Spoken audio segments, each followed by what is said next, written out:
പക്ഷേ ഞാനിവിടുന്ന് നേരെ പോകാൻ പോകുന്നതേ പോലീസ് സ്റ്റേഷനിലേക്കായിരിക്കും.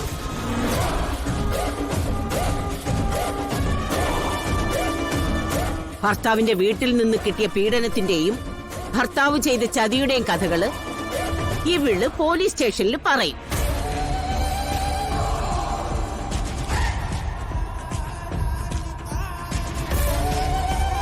അവിടുന്ന് ഇറങ്ങിയ ഞാൻ നേരെ ഏതെങ്കിലും പത്രക്കാരെ കാണും.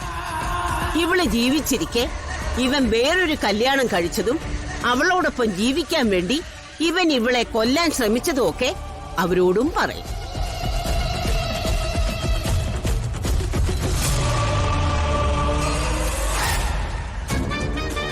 അതുകൊണ്ടും തീർന്നില്ല. ഈ വീടിന് ചുറ്റുമുള്ള ആളുകളുണ്ടല്ലോ, കണിമംഗലംകാരെ തമ്പുരാക്കന്മാരെ പോലെ കാണുന്നവര്,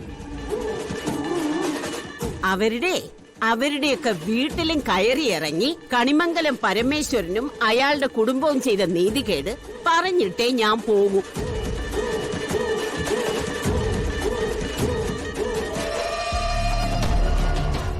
എന്താ, ഞാനങ്ങനെ ചെയ്യട്ടെ?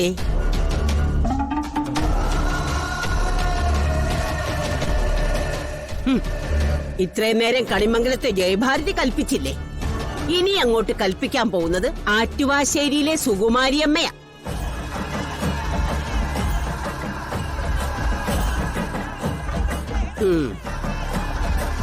ഇവൾ ഇനി ഈ കുടുംബത്തിനകത്ത് തന്നെ ഉണ്ടാവും. ഇവള് മാത്രമല്ല, ഇവളുടെ കൂടെ ഞാനും. തടയാനെങ്ങാനും ഒരാള് കൈ ഉയർത്തിയ കൺമുന്നിന് വിലങ്ങി വെച്ച് കൊണ്ടുപോകും കൊച്ചുമോനെ.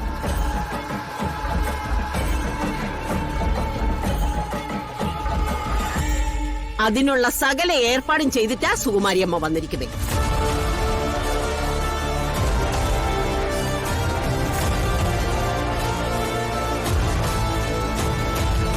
മോളെ, നീ അകത്തേക്ക് കയറിക്കോ.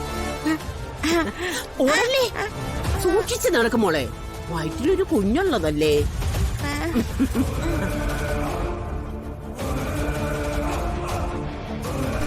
പതുക്കപ്പോ.